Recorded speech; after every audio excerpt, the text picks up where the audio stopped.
2025ஆம் ஆண்டு NPNK-யின் 7வது தே விருது விழாவில் அறிவியல் துறை முனைவர் சுப்பையா பாண்டியன், ஒரு தேசத்தின் முன்னேற்றம் அறிவியல் வளர்ச்சியை அடிப்படையாக கொண்டே அமைகிறது. அந்த வகையில் அறிவியல் துறை பேராசிரியராக இருந்து இவரது சொந்த ஊர் தென்காசி மாவட்டம்.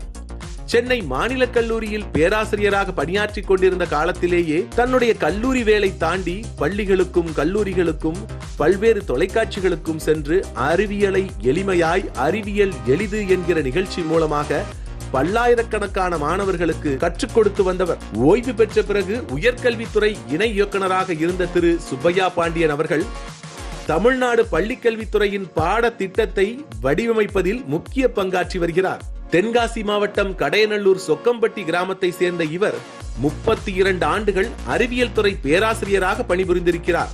சென்னை பல்கலைக்கழகத்தில் இயற்பியல் துறையில் ஆய்வு செய்து எம்பில் பட்டமும் முனைவர் பட்டமும் பெற்ற இவர் 2015ஆம் ஆண்டு டெல்லியில் தேசிய அறிவியல் தொழில்நுட்ப இயக்கத்தின் தேசிய விருதையும் டாக்டர் ராதாகிருஷ்ணனின் தங்கப்பதக்கம் விருதையும் ஏற்கனவே பெற்றிருக்கிறார். இவருடைய அறிவியல் சேவையை பாராட்டி அறிவியல் களஞ்சியம் விருதும் இவருக்கு வழங்கப்பட்டுள்ளது. சிறந்த எழுத்தாளர் விருது நெய்வேலி புத்தக திருவிழாவில் 2007ஆம் ஆண்டே இவருக்கு வழங்கப்பட்டது. ராமநாதபுரம், கிருஷ்ணகிரி, முசிறி ஆகிய அரசு கலைக்கல்லூரிகளில் பேராசிரியராகவும் 2016இல் தர்மபுரியில் கல்லூரி கல்வி இயக்குநரகத்தில் இணை இயக்குநராகவும் பணிபுரிந்திருக்கிறார்.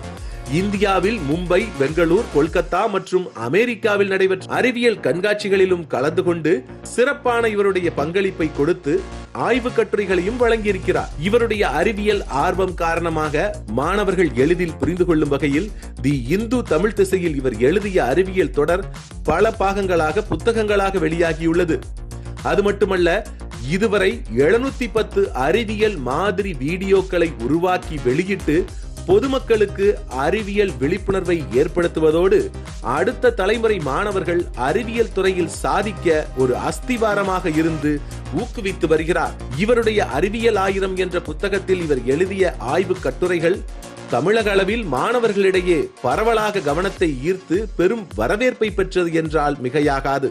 அன்னாரது அறிவியல் துறை சாதனைகளை பாராட்டி 2025 7வது தே விருது விழாவில் சிறந்த அறிவியலாளருக்கான தே விருதை வழங்குவதில் பெருமை கொள்கிறது NPNK. நல்லதை பகிர்வது நம் கடமை. நண்பர்கள் மன்றம்.